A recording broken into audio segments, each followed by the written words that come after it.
Impact Basket. Bonjour à tous, bonjour à toutes, bienvenue sur Choc FM. L'émission c'est Impact Basket, là où on parle de l'impact des baskets du basketball dans les communautés. J'ai le plaisir d'accueillir un ami de longue date, un ami d'enfance, un passionné du basketball, que ce soit NBA ou autre, Patrice Ziga-Massavo. Bonjour. Bonjour. C'est vraiment un plaisir de t'accueillir. Comme j'ai dit, on se connaît depuis longtemps. J'ai appris le basket grâce à toi, grâce à tes frères, grâce à ta famille. Et nous revoilà, on se retrouve en Amérique du Nord à toujours parler du basketball plusieurs années après. Je ne dis pas combien d'années parce que il faut pas dire notre âge. Ouais, c'est ça. C'est un plaisir. Aujourd'hui, on va découvrir ta passion, on va découvrir ton parcours, mais aussi ton engagement à travers le développement des jeunes par le basketball. Et donc, première question, je sais que j'ai peut-être une partie de la réponse. D'où est venue ta passion pour le basketball? Ouais, c'est une très, très bonne question et merci de m'accueillir dans votre émission. Comme vous l'avez dit, on se connaît, je peux te tutoyer par exemple. Ben oui. Je connais depuis qu'on était très petit en école primaire et en école secondaire, on est allé à la même école, on était des amis, vous venez à la maison, je venais chez vous et comme tu l'as dit, c'est vraiment quelque chose de parler du basket en Amérique du Nord avec toi ici. Et ta passion pour le basket a commencé depuis longtemps. Et c'est vraiment, pour moi, c'est un honneur de te parler ici, en train de parler du basket de la NBA, en sachant tout bien ton parcours. Alors, au niveau de ma passion de basket, comme tu le sais, tout le monde au Burundi jouait au soccer. Et on était petits, toi, moi, mon petit frère, nos amis, on était vraiment les exceptions. On était les exceptions parce qu'on est allé voir une équipe de basket au Burundi qui s'appelait Urunani. On était jeunes et on voyait comment ils jouaient. On disait, c'est quoi ce sport-là? Et on passait à l'école secondaire, on voyait les terrains de basket, mais on savait pas ce que c'est. Alors on a commencé. On a commencé à cause du fait que notre grand frère Jean-Claude a commencé à jouer, puis Ernest Massani a joué, puis nous aussi on a commencé à jouer. Et quand on a commencé, on a vu on avait des talents. Et on a commencé à jouer à l'école secondaire de Aîné. Et puis tout le monde a commencé à venir. On a eu un petit groupe. Et puis on a commencé. Et c'est là où, mais on ne savait pas qu'il y avait le NBA, on ne savait pas le NCAA, on ne savait rien. Tout ce qu'on savait, c'est qu'on avait un ballon de basket qui appartenait à notre famille et que chaque fois qu'on jouait, si on perdait, mon petit frère Alain, bébé, prenait le ballon puis s'en allait à la maison. Tu te souviens? C'est vraiment ça. Absolument. Et ça a commencé comme ça et le rêve a continué jusqu'en Amérique du Nord. Mais il y avait aussi la part de tes parents. Je me souviens de ton père, c'était un grand amateur de basketball. Quel est le rôle qu'il a joué dans ta passion pour le basketball?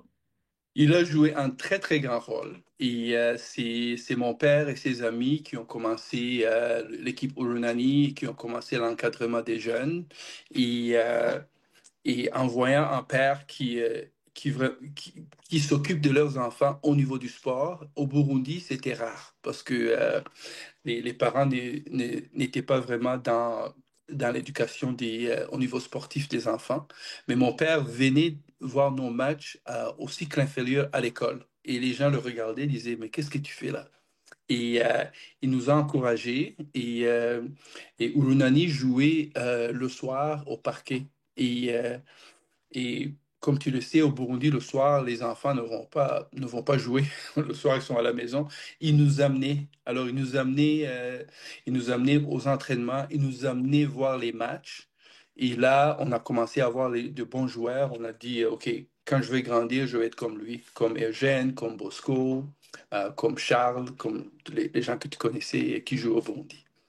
Oui, c'est quelqu'un de très sportif, mais aussi quelqu'un de très, très strict. Il était le père de tout le monde. Donc, on venait chez vous, on était ses fils aussi, et puis très disciplinés, mais je garde de bons souvenirs de lui et puis de tes grands frères et toute la communauté là où on vivait. Alors là, le basketball te porte en Amérique du Nord. Comment s'est passée ton intégration donc en Amérique du Nord? Et je me souviens, tu es parti très, très jeune. On était encore au secondaire, tu es parti en Amérique du Nord. Comment cette passion a continué? Comment est-ce que tu as pu continuer avec cette flamme-là de basketball? Oui, absolument. Comme tu l'as dit, on a commencé à jouer jeune et on jouait à 14 ans, j'étais dans l'équipe B de Urunani et à 15 ans, j'étais au B, mais à 16 ans, je suis allé dans la première division de Urunani et je jouais contre les gens qui étaient plus grands et plus forts que moi. Alors, c'est là où je commençais à développer de bonnes façons de bien jouer et de me battre. On a été très chanceux parce que mon grand frère Ernest, lui, il était grand. Il est encore grand, mais il était vraiment grand quand on était petit. Il était 6 pieds 8, 6 pieds 9. Et puis, il a bien joué. Et l'ambassadeur du Burundi, des États-Unis au Burundi, euh, est venu voir le match. Et c'était un ami de mon père. Puis, il lui a demandé, est-ce que vous avez pensé à envoyer votre fils aux États-Unis? Mon père l'a dit, oui, j'y ai pensé, mais j'ai pas de contact, j'ai rien. Alors, on lui a aidé à amener mon frère au Burundi, du Burundi à Minnesota. Et on a eu une famille d'accueil. Et puis, il a commencé là-bas et c'était en 87. Il était jeune aussi. Et il a bien joué et il s'est bien comporté. Et quand il a fini ses études secondaires, il est allé à l'université. Il a demandé à la famille d'accueil de m'accueillir aussi. Et je savais même pas que j'allais y aller. Et puis, ils m'ont dit au mois de juin que qu'il y avait une chance que je parte. Et puis, au mois de août, ils ont dit, on va commencer les papiers, puis tu t'en vas en septembre. Et là, ma vie a complètement changé. Je suis arrivé aux États-Unis, je me souviens le mercredi, et après un vol de 18 heures, 24 heures sur la route, je suis arrivé là-bas, c'était fin septembre, et quand j'ai quitté le Burundi, il faisait 25, 30 ou 35. On ne savait même pas parce qu'il n'y avait pas de... On ne disait pas que c'était 30 degrés parce que c'était toujours chaud. J'arrive là-bas, c'est 23 Fahrenheit, ce qui est, disons, -5, -10 Celsius. J'avais rien. Et ils m'ont donné un jacket. J'avais froid et je regardais qu'est-ce que je vais faire dans ce pays-là. J'arrive, mon frère vient et on parle et il dit, à partir de maintenant, on parle anglais. Et je le regarde, je dis, on parle quoi? Je parle pas, moi, je parlais pas anglais. Je connais l'anglais de secondaire aux États-Unis. Tu connais les enseignants, tu as même enseigné anglais, tu connais les élèves. C'est vraiment et je connaissais rien. Puis mon frère vient le soir, puis il quitte le matin, il me laisse avec la famille d'accueil, qui parlait pas kirundi, qui parle pas français, et moi je parle pas anglais. Alors débrouille-toi. Et la chose qui m'a aidé, c'était la télé et c'était le basket. Parce que le basket, là, je regardais le basket, je comprenais rien de ce qu'il disait, mais je comprenais le jeu. Et c'est là où je me suis dit, les premiers 3, 4, 5 mois, je vais m'exprimer à partir en utilisant le basket. Dans les entraînements, le coach disait, Hey, Patrice, je comprenais rien. Puis il dit juste, donne-moi la balle. Je prends la balle, je fais le dribble, tire et ça rentre. Et tout le monde faisait comme ça. Puis il me disait, aux défenses, tu es ici, tu vas faire le help defense là-bas, tu vas aller aider, tu vas faire le... Je comprenais rien. Mais quand il faisait, je le faisais parce que je savais que faire, mais je comprenais pas. À l'école, même chose. Au, le cours de maths, ma première journée, j'arrive, sont en train de parler maths, ils pouvaient parler n'importe quelle langue. Là, je connaissais rien. Je regardais, puis il est allé au tableau, il a commencé à écrire et il a posé une question, et puis j'ai fait ça. Je suis gaucher. Il m'a regardé, il est fou. Je suis entré, et il m'a dit, OK, viens. Quand il a dit mon nom, je me suis rendu compte que je peux rien dire. Alors, je me suis levé, je suis allé, j'ai pris et puis j'ai tout écrit, et puis à la fin, j'ai fait comme on faisait à l'école, là, comme ça. Et il a dit, c'est bon. Je suis allé, je suis assis. Et c'était comme ça. C'était une interrogation qui est très, très difficile, mais le basket a aidé parce que tout le monde savait que je jouais. Mes coéquipiers venaient me chercher. Et après un mois, j'ai commencé à parler. 3 mois, j'ai parlé. Et une année, j'étais totalement intégré. C'est vraiment très drôle. C'est vraiment très drôle. Et je me souviens, après, je pense, 2 ou 3 ans, tu es revenu au Burundi et on t'a même pas reconnu. Tu étais musclé avec des... comment est-ce que tu as travaillé justement ton jeu quand tu es arrivé aux États-Unis? Parce que, bon, tu étais de grande taille, oui, mais quand tu es revenu, tu avais pris du poids, des muscles. Comment s'est effectué justement le travail par rapport à ça, par rapport au basket aussi? C'était vraiment quelque chose de très intéressant parce que je parlais pas bien anglais et je connais personne. Mon frère était déjà à l'université. Alors, la seule chose que j'avais, c'était l'école, la télé et le basket. Et on était très chanceux de deux choses. La première, c'est qu'on avait un terrain de basket à la maison. Pas un terrain, mais un panier et un genre de terrain où tu pourrais travailler ton tir. Et aussi, le coach savait que j'étais bon au basket et ils m'ont donné accès au gym à l'école et à, à l'école après les études.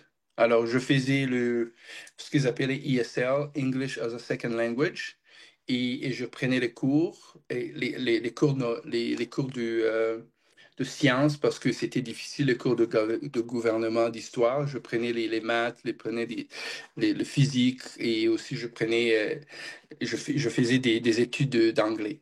Alors, à 3h30, de 3h30 à 5h, j'avais le gym et j'habitais là-bas. C'était vraiment comme on dit en anglais, mon sanctuary. C'est là où j'allais et je faisais les tirs. Comme on faisait à l'ENS au Burundi, j'entrais au lieu juste d'un ballon qui avait plus de 15 ans, j'avais 3 ou 4 balles de basket. On avait un bon terrain. Tu pourrais tomber et ne pas te faire mal. Alors, j'ai commencé, je faisais les free throws, je faisais les layups et je jouais et je commençais seul 1 heure et demie. Et puis à 5 heures, notre équipe venait pour faire les entraînements. Quand ils étaient là, ça faisait 1 heure et demie que j'étais là.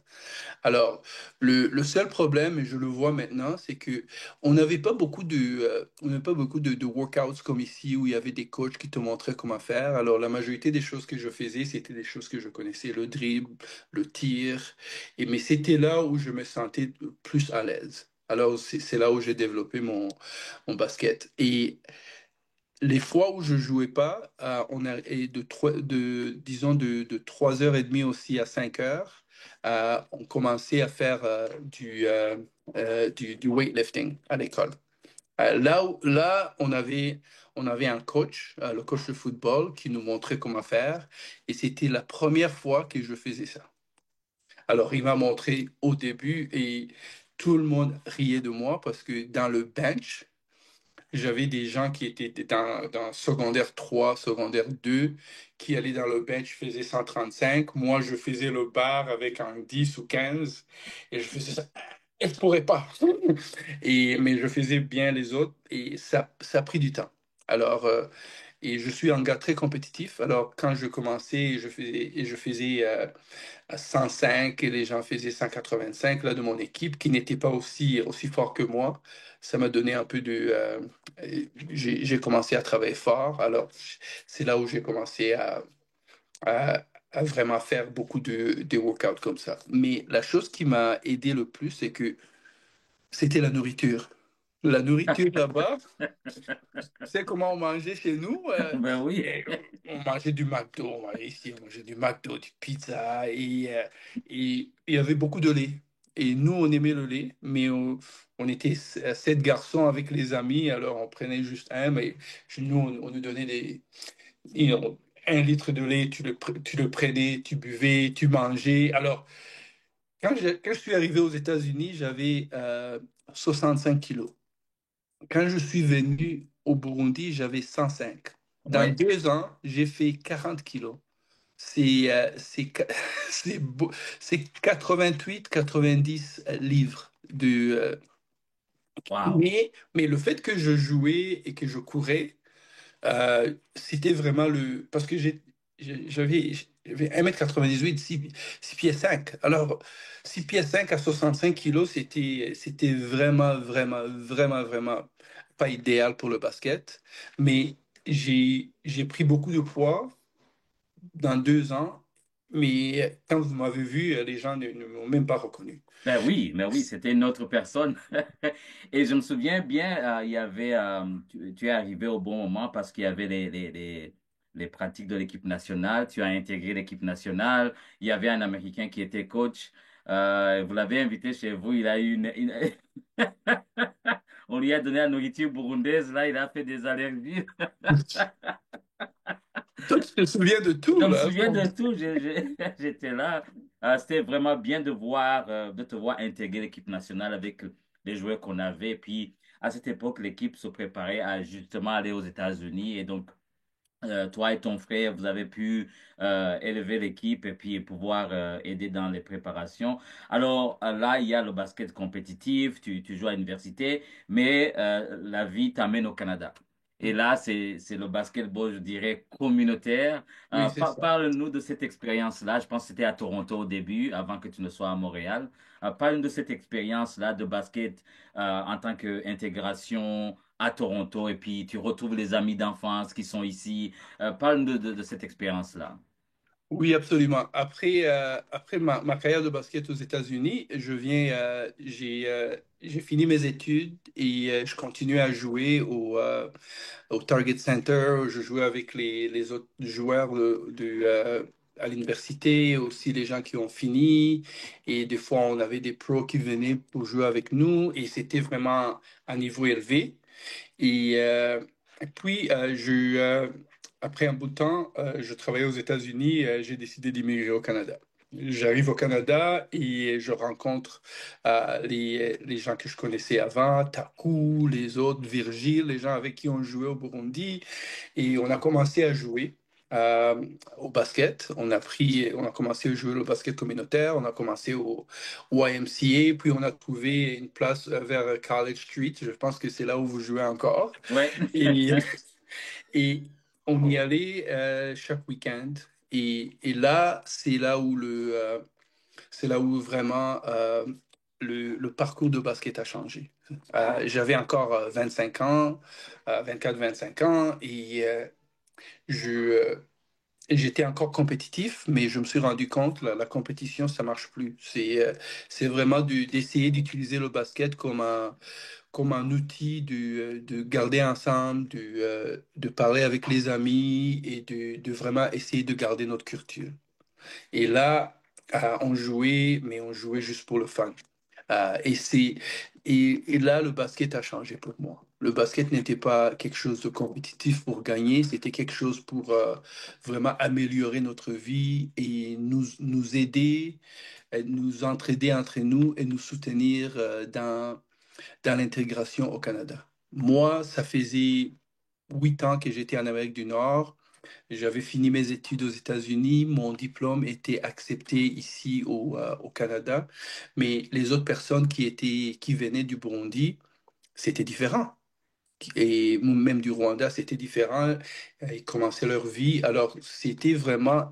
Je ne me suis pas rendu compte quand on le faisait, mais en y pensant, c'était vraiment un endroit pour que tout le monde vienne et se sente à l'aise. et se sentir comme il était dans son pays, parler aux gens ça faisait des années qu'il connaissait et aussi échanger, se donner des conseils et s'entraider. Et c'est là où ça a commencé. Alors, on jouait, mais c'était vraiment, en anglais, on appelle ça head fake. On pense qu'on est en train de jouer, mais on est en train de faire d'autres choses qui sont plus importantes que le jeu.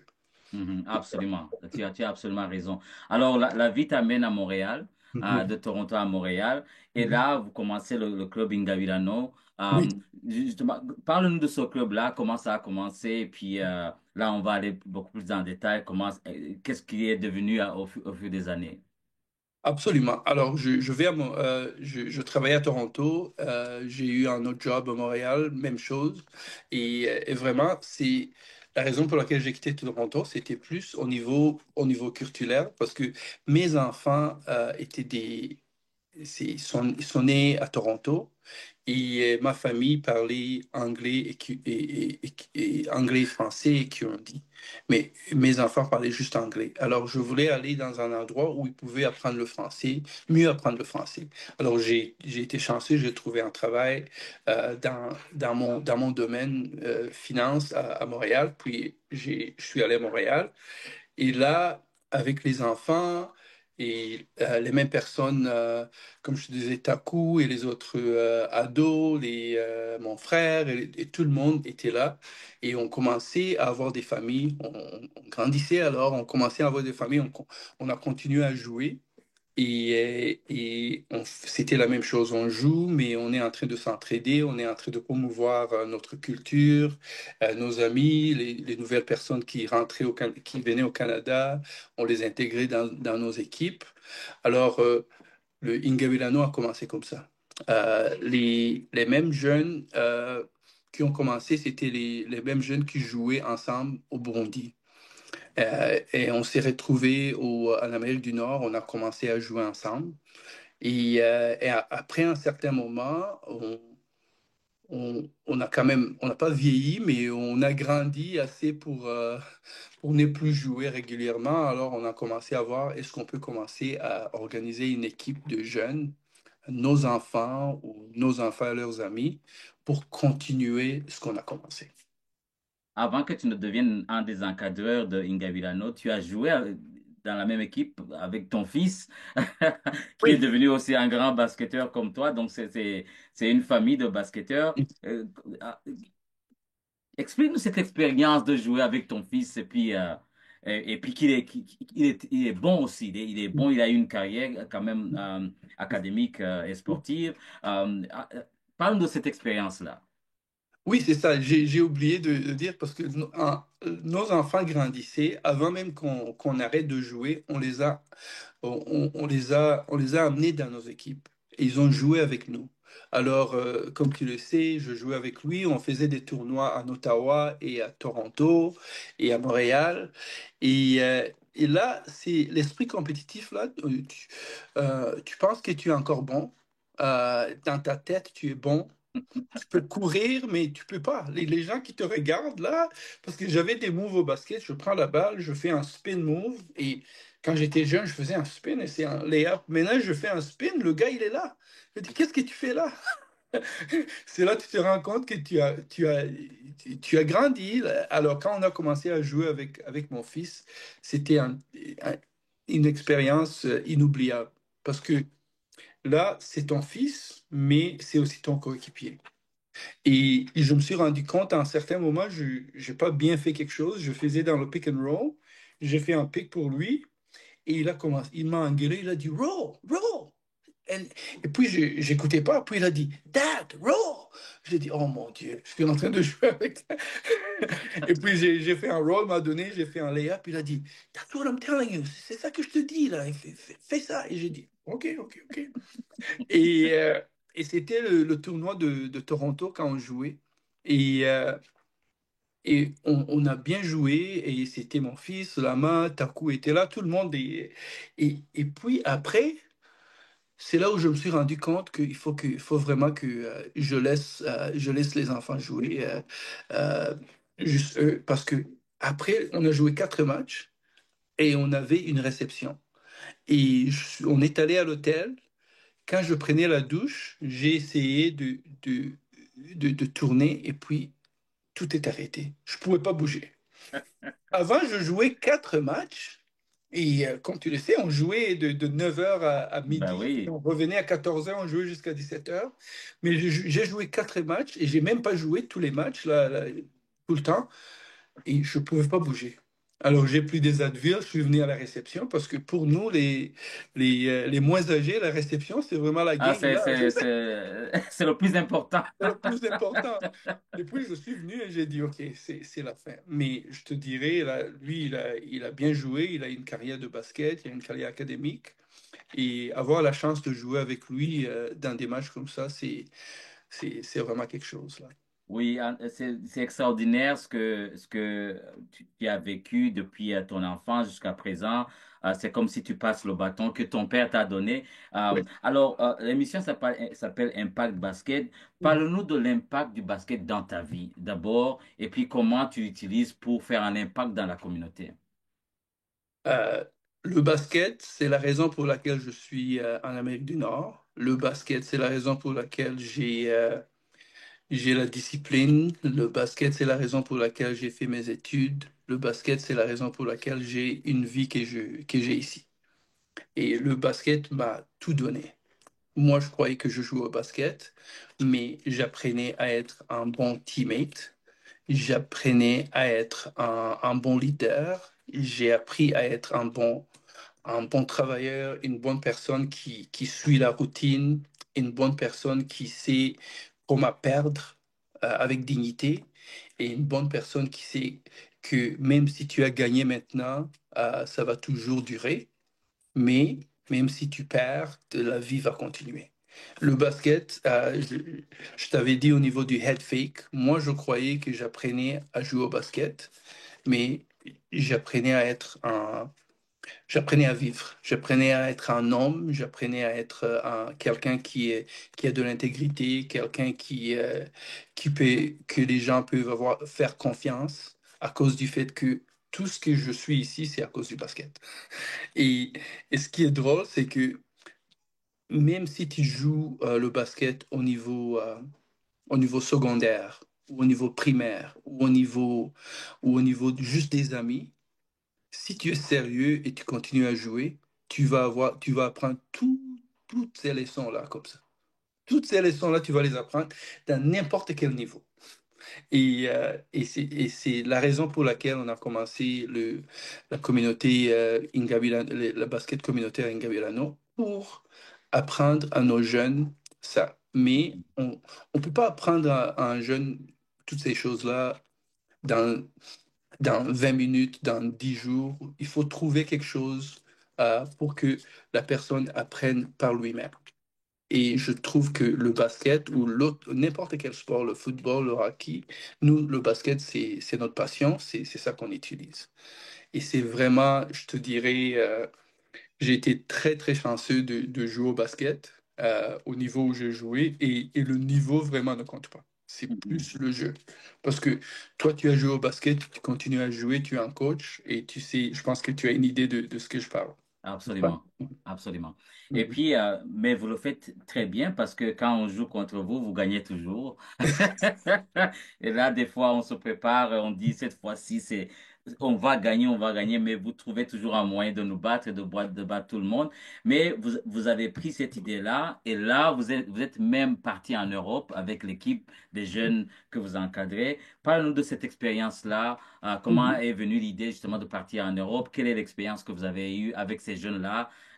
Quel était l'objectif de prendre ces jeunes et d'aller jouer en Europe? Alors, quand on a commencé le Inga Milano, c'était nous qui jouions avec les jeunes. Et quand les jeunes ont commencé, et mon fils, mon neveu, leurs amis, c'est eux, ils sont encore là où on était quand on a commencé. Ils sont là au niveau du basket compétitif. Ils pensent pas ces choses-là dont je te parle de teamwork, de routine. Là, ils vont y penser quand ils vont être vieux comme nous. Alors, eux, ils ont cherché des amis qui jouent au basket. Alors, comme tu regardes, il y a les gens que tu as vus, leurs amis, ils ont joué d'une manière compétitive et ils sont en train de jouer le basket compétitif. On a un gars junior qui est en train de jouer aux États-Unis, mon fils qui joue collégial, on a Sam qui a joué collégial aux États-Unis, on a Cameron qui joue ici, mon neveu, on a des jeunes qui se connaissent depuis qu'ils sont jeunes et qui jouent ensemble. Alors, quand ils ont commencé ça, eux, c'est vraiment, on veut la compétition. Mais on voulait leur donner une expérience qu'ils n'ont pas eue. Alors, on s'est rendu compte, on savait aussi qu'aux en Europe, il y avait des équipes de basket comme Ishaka en Suisse, les équipes en Belgique, en France, Les qui équipes de la faisaient communauté de la burundaise communauté là-bas. burundaise Ouais. là-bas qui faisaient des tournois au niveau en Europe. Et ils le faisaient toujours le week-end de Pâques. Alors on a dit, on va, on va leur demander de venir parce que la majorité de nos jeunes sont des citoyens canadiens, il n'y a pas de problème de visa. Alors on a commencé, Inga Milano, on a commencé de chercher, puis on s'est inscrit, on a cherché les moyens, on a fait des fundraising, on est allé dans la communauté, on a expliqué ce qu'on voulait faire. C'est vraiment euh, avoir un club des jeunes burundais, rwandais et d'autres communautés pour venir jouer. Mais pour qu'on fasse ça, il fallait que notre nom soit connu. Alors on a commencé à faire les tournois et ces tournois internationaux, on est allé là-bas. Alors, l'objectif vraiment, c'était, pour les jeunes, c'était vraiment d'aller et de gagner. Pour nous, c'était de leur montrer un autre monde qu'ils ne savent pas. Alors, on est arrivé directement en Belgique, à Bruxelles. On a passé 2 jours à Bruxelles, puis on est allé à Amsterdam, puis on est revenu à Bruxelles. Alors, les enfants ont vu Bruxelles, ils ont allé visiter, ils ont allé voir partout, et ce sont pas des enfants, ce sont des jeunes. Alors ils sont sortis, ils avaient des amis qui habitaient en Europe, alors ils ont vraiment eu la chance de visiter un autre pays d'Europe qui est vraiment différent. Puis ils sont allés à Amsterdam. Alors c'était encore mieux. C'était une très très bonne expérience. Alors la façon dont on les explique, on dit, vous venez, vous allez jouer un week-end samedi, mais on va y aller 2 jours avant, on va rester 2 jours après. On veut que vous visitez l'Europe, que vous compreniez euh, pas juste visiter, mais comprendre la culture et aussi voir les autres Burundais qui sont en Europe, comment ils jouent, comment ils sont. Alors, c'est un très, très bon, en anglais, on dit C'est une selling point. expérience, ouais. C'est une expérience. On vend l'expérience, mais on veut gagner. Ouais, c'est ça. Et puis, vous êtes arrivé même en finale, mais à cause des blessures, vous n'avez pas pu Oui, oui. faire la compétition. Le nombre limité de joueurs et puis des blessures, ça fait partie du basket. Donc là, vous vous préparez à retourner en Europe Oui. le même week-end de Pâques. Alors, comment vont les préparations? Comment est-ce que vous préparez? Et qu'est-ce que vous faites présentement pour justement faire ce voyage?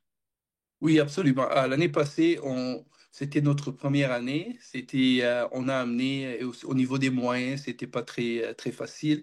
On a amené 7 joueurs et à l'entraînement, à l'échauffement du premier match, mon fils, il a eu mal au genou. Alors, il n'a pas joué. On avait 6 joueurs. On a gagné tous nos Et matchs. c'est le meilleur de Ouais, l'équipe. ouais, c'est un des meilleurs joueurs dans notre équipe et il pouvait pas jouer et c'est notre il est 6 pieds 8 là et on a perdu beaucoup au niveau des robots. Même avec ça, on a gagné 4 matchs avant d'arriver au final, mais quand on est arrivé au final, il y avait un match toutes les 15 minutes. Après le match, il y avait 15 minutes, puis on jouait un autre avec 6 joueurs. Finalement, on a décidé, les coachs et les membres, qu'on va pas jouer la finale parce que les gens étaient vraiment très fatigués, on avait peur des blessures. Mais c'était une expérience inoubliable pour les jeunes. Alors on a dit, cette année, on va aller faire la collection des fonds, on va chercher 9 à 10 joueurs. Alors, on a commencé avant. pour parler à la communauté. La semaine prochaine, samedi, on a un événement fundraising de Ingavilano. On a invité les gens et on va expliquer ce que nous on fait au niveau Ingavilano. On va expliquer pourquoi on va en Europe, mais on va aussi expliquer pourquoi on est en train de bâtir le club. Le club, c'est pas vraiment pour ces voyages-là, c'est pour que les parents qui viennent du Burundi et des autres places euh, nous donnent leurs enfants. On va les former au niveau du basket et on va commencer jeunes. Ces jeunes-là de Corey, Cameron, Junior, Sam et les autres, ils vont nous aider à les former et on va commencer un vrai club de basket. Et chaque année, on va aller faire les tournois comme on les fait avec vous autres. Et on va aller en Europe, aux États-Unis. Et c'est l'équipe de voyage. Et on veut que les jeunes qui font faire les entraînements disent, OK, quand je vais grandir, je vais être comme les autres, je vais aller en Europe, je vais aller aux États-Unis, je vais aller à Toronto pour jouer. C'est ça qu'on fait en fundraising pour ça. Et aussi, on demande à des gens s'ils veulent contribuer pour nous aider, parce que c'est quand même, ça coûte pas mal ça coûte beaucoup d'argent et on veut donner une bonne expérience à nos jeunes. Alors, s'il y a un message à lancer à la communauté, aux gens qui nous écoutent, pour pouvoir contribuer à votre cause, quel serait ce message-là? C'est vraiment trois choses. La première, on est en train de bâtir une équipe pour la communauté et tout le monde le fait comme ce sont des volontaires qui vont utiliser leur temps. On veut que les parents nous fassent confiance quand tout va être mis sur place d'amener leurs enfants pour apprendre à jouer au basket, mais c'est pas vraiment le basket qu'ils vont apprendre. Deuxième chose, on a une équipe compétitive qui va en Europe. On a besoin des moyens pour y aller. S'ils peuvent venir prendre une bière, parler avec parler avec leurs amis et les fonds qu'on va faire, qu'on va collecter, ça va aller vers euh, le projet. Et troisièmement, s'ils veulent nous aider personnellement, ils peuvent nous envoyer leurs aides, puis on va utiliser ça pour aller en Europe. Mais l'objectif vraiment, c'est de bâtir une bonne équipe, c'est de commencer quelque chose de très important, pas juste à Montréal. On a des idées pour voir si on peut faire la même chose. Et si on le fait ici à Montréal, on veut que aussi ça se fasse à Toronto, que ça se fasse en Ottawa, que ça se fasse dans Calgary et partout, mais que ce soit des volontaires qui le fassent et pour que on continue à promouvoir notre culture et aider nos enfants à bien s'intégrer, à avoir des amis burundais qui vont les aider dans leur carrière et dans le futur. Vraiment bravo à vous de pouvoir faire non seulement ce projet, mais pouvoir éduquer à travers le basket. Comme vous l'avez bien indiqué, le basketball, c'est vraiment l'école de la vie et on apprend beaucoup en jouant que à l'école même, parce que c'est la discipline, comment gérer notre temps, comment avoir des amis, comment savoir, comme tu l'as bien dit, perdre avec dignité. Tout ça, on l'apprend grâce au sport. Mais en tout cas, c'est bravo. Et je lance un appel à tous qui nous écoutent ou nous regardent pour pouvoir aider. Justement, on va mettre l'information en ligne pour les gens qui sont intéressés à aider cette équipe-là.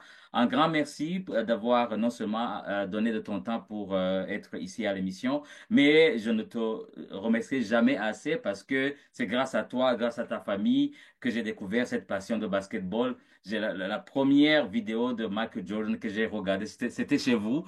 Et là, je suis tombé en amour avec le basket et voilà, plusieurs années plus tard, on se retrouve ici à regarder la NBA ensemble. Quand tu viens à Toronto, on se rencontre à la Scotiabank Arena. Et c'est vraiment un plaisir de voir comment tu passes le bâton parce que avec ce que tu as appris de ton père et de tes grands frères, là, tu es capable de non seulement d'aider tes enfants, mais de pouvoir transmettre ça à la communauté. C'est vraiment un plaisir et un honneur de t'avoir à l'émission et puis l'impact que tu fais dans la communauté, c'est incroyable, c'est vraiment extraordinaire. Ah, merci beaucoup, Patrick.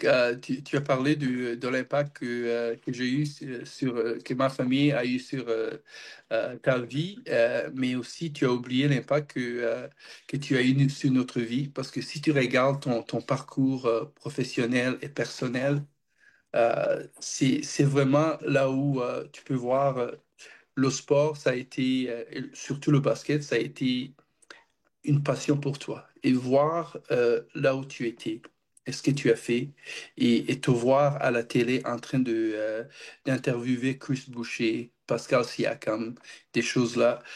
C'est très important pour notre communauté de voir des gens comme toi qui ont vraiment réussi dans leur rêve. Et ton rêve, c'était le basket. Les autres personnes, c'est un rêve, c'est un autre rêve. Et là, tu es en train de vraiment aider beaucoup de gens tout en sans même le savoir. Et c'est ça le pouvoir du basket, le pouvoir de la communauté. C'est ça vraiment qu'on veut bâtir. Et merci beaucoup, toi, Tony, qui a continué le basket au Burundi, euh, Alain et tout le monde. Tu peux voir que le petit groupe là qu'on a commencé quand on était jeune et voir où on est maintenant, on est en train de faire un interview au Canada qui va aller à la radio. C'est vraiment quelque chose là. C'est, C'est c'est extraordinaire. extraordinaire. Je vais clôturer l'émission pour éviter d'avoir les larmes aux yeux. Oui, c'est ça. Sinon, j'aurais pu continuer. Un grand merci. Merci aux auditeurs de Choc FM. L'émission, c'était Impact Basket avec notre invité Patrice Nziga-Massavo, qu'on appelle Joris, les gens Oui, de c'est notre ça. communauté. Un grand merci. Merci de rester à l'écoute et puis on vous retrouve aux prochaines émissions. Merci et à la prochaine. C'était avec vous, Patrick Bizindavi. Merci. Impact Basket.